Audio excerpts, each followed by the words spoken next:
Painting solutions for HOAs, what you can expect, what you should do to hire a service, and how you can work with them effectively. We're talking here today with Perry Loukusa and John Bristol of FCP Services, right here on the HOA Leadership Network.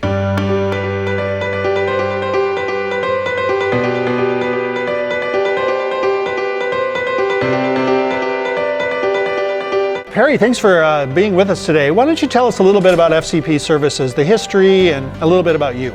Yeah, so we started in 1990, and primarily we were just a painting contractor from 1990 into the early 2000s. And then we started a national paint division as well. I run the Minnesota paint segment, and our primary focus is on the HOA and multifamily segments. So you work with a lot of HOAs. How should an HOA work with someone like you? I mean, you obviously are going to have lots of large projects when you go into an HOA. What's the best way a board could maybe work with FCP Services? The best way would for them to reach out and just ask questions. So sometimes they don't always know the best processes or procedures or materials. Mm-hmm. But we would be more than willing to come out and talk to them and assess like what their needs are. What are some of the top things that maybe are done incorrectly by boards, maybe in choosing the service or maybe deciding what to do? What are some of the mistakes that often happen in your view? I'd say some of the mistakes are maybe deferring the maintenance too long. Maybe they should have done it at the 10-year period versus waiting 15 years, thinking they're going to save money, and they're actually getting more damages and actually more prep work. So putting off that maintenance, waiting a long time. What happens when you wait a long time where you don't make that decision and pull the pin to get something painted? I mean, potentially you'd run into rotten wood, for sure more peeling paint, and it's just more labor intensive to correct that. So obviously you go into an HOA, there's usually a board that you might work with, maybe a property manager. How do you work with them to ensure that the project is going to get delivered to their expectations? Typically we'll meet with them and we'll just discuss like what's their expectations, what can we deliver, and then I would say like we're not going to overpromise.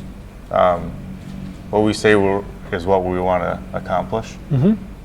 And then I mean we can bring in the paint manufacturers as well, and they can write the scope of work.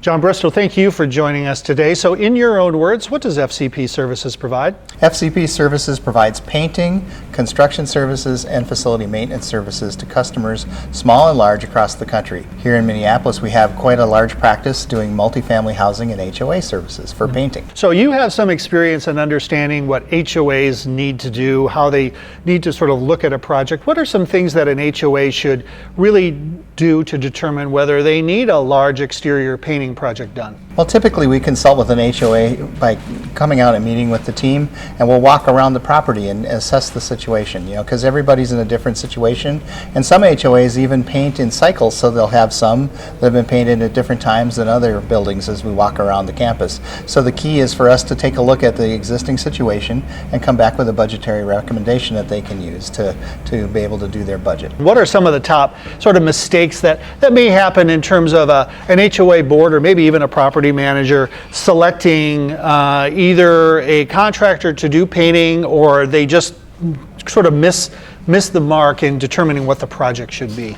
Well, the first key thing is to make sure that you agree on the scope, whatever it is, with whoever you're going to use, and that you make sure you document that so that it's not just subjective, but you've really got some things you can go around and check to make sure they're done.